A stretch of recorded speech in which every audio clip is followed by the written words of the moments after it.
this is the boss gauntlet that finishes the game. I can never remember this thing's name. It's like Slagra or something like that. I've heard it like a million times, but I don't think he actually had a name until Symphony of the Night, but he might have had a name in the instruction manual, I don't remember. I didn't really read the instruction manual for this game too well. But yeah, that's the best way to do this, is what I'm doing now, is just go from side to side. Like in the first half you can just duck to avoid his spear, but after that you kind of have to really just be out of the way and hope he doesn't do that.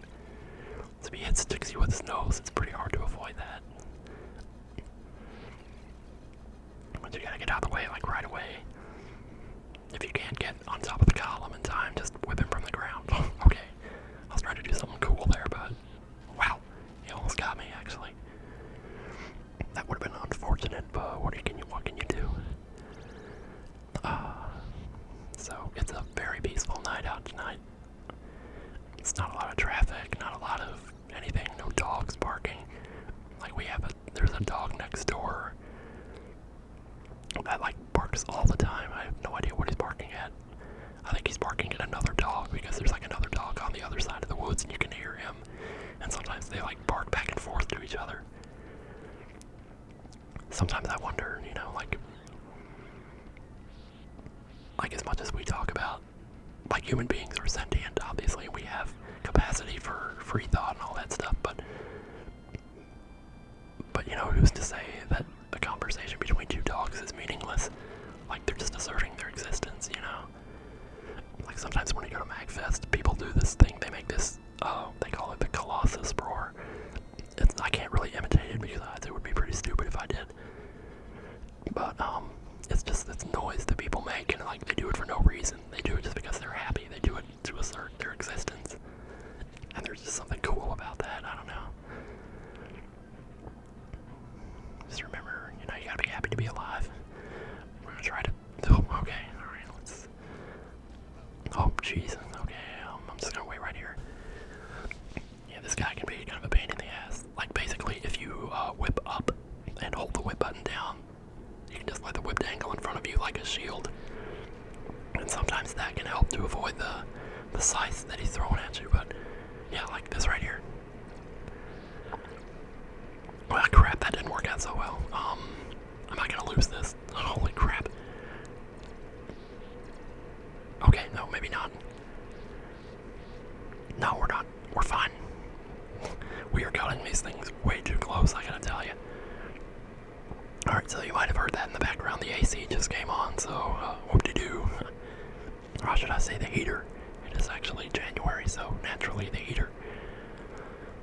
I feel bad for people who live like in Texas or Los Angeles where it literally never gets cold.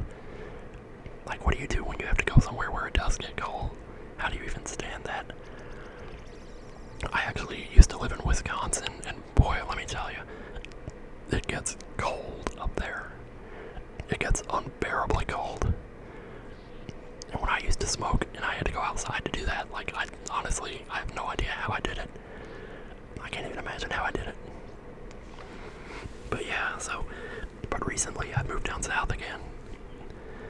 And after experiencing one summer down here, I'm already back to a point where 50 degrees feels cold to me. But in Wisconsin, like, if it got up to 30, that it felt warm.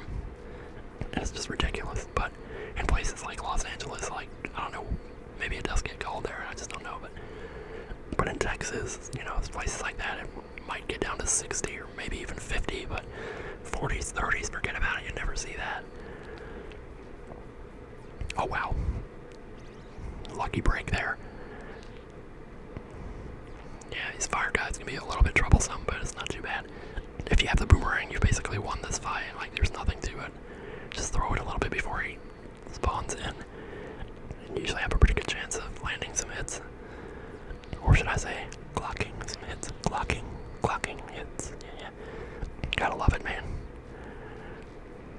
Oh, we got some good damage in there. That was ridiculous. Jeez. Once it gets down to 5 health, he'll start throwing these out again. And you might want to take advantage of that, because you can get healing from it. Alright. Where are you gonna spawn, buddy? Right there. Okay. Yeah, it can be a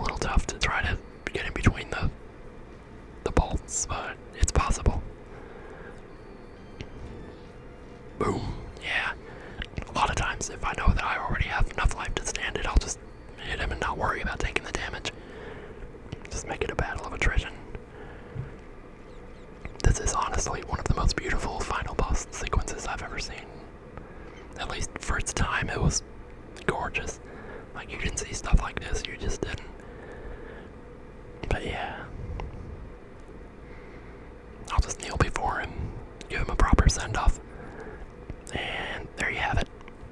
Castlevania 4 in a nutshell. Good game, let me tell you. Now the question is, what am I going to talk about for the next however long this takes? Shouldn't be too bad.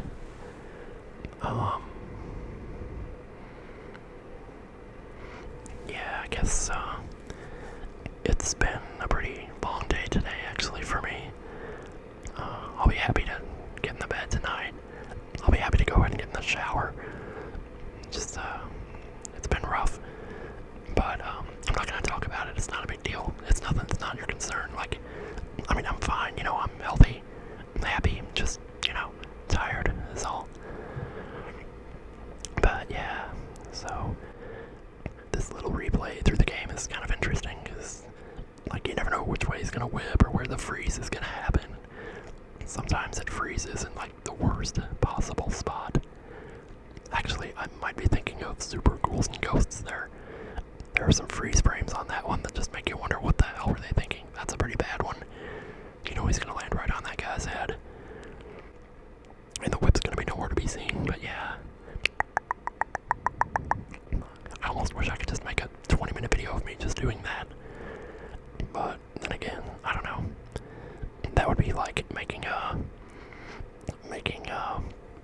salad that was just lettuce, Trying to think of a good analogy.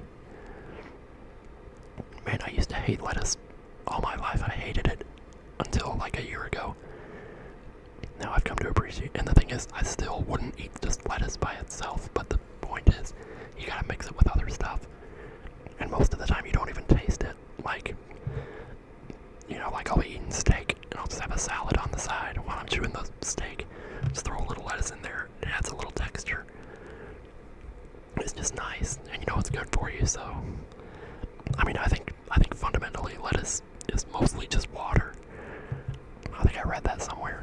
I mean, I don't know, you think somebody my age should really know stuff like that, but... Yeah, so...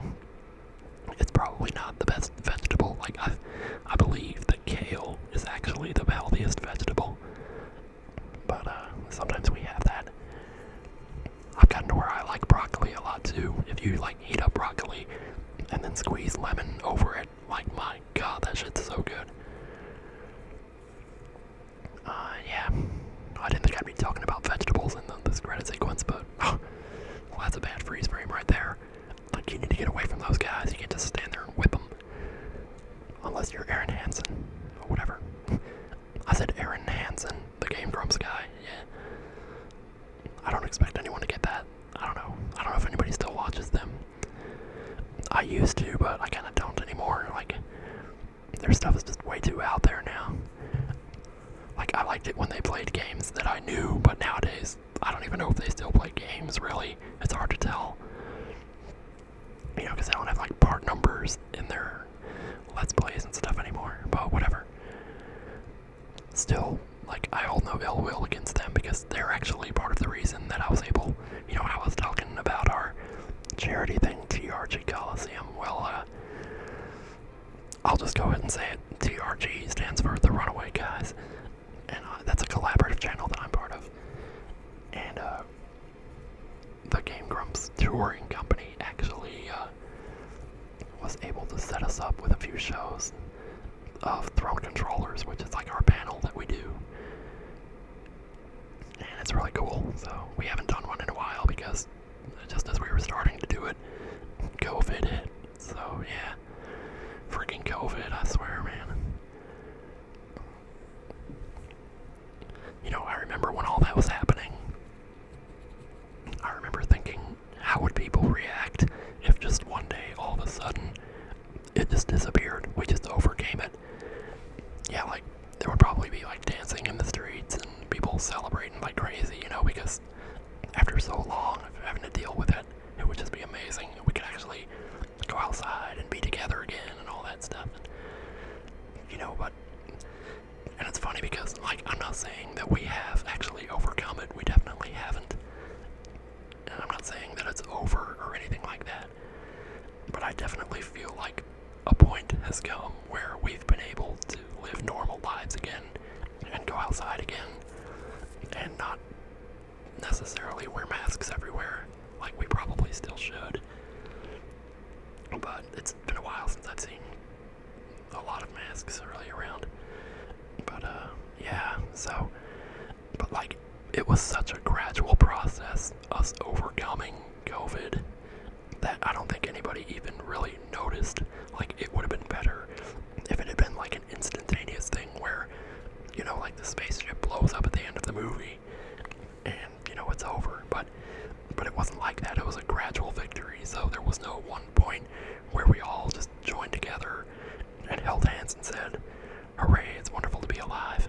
Like, if somebody could go back in time to 2 years ago and tell people that this was how it was today, I think they would have been super happy to hear it.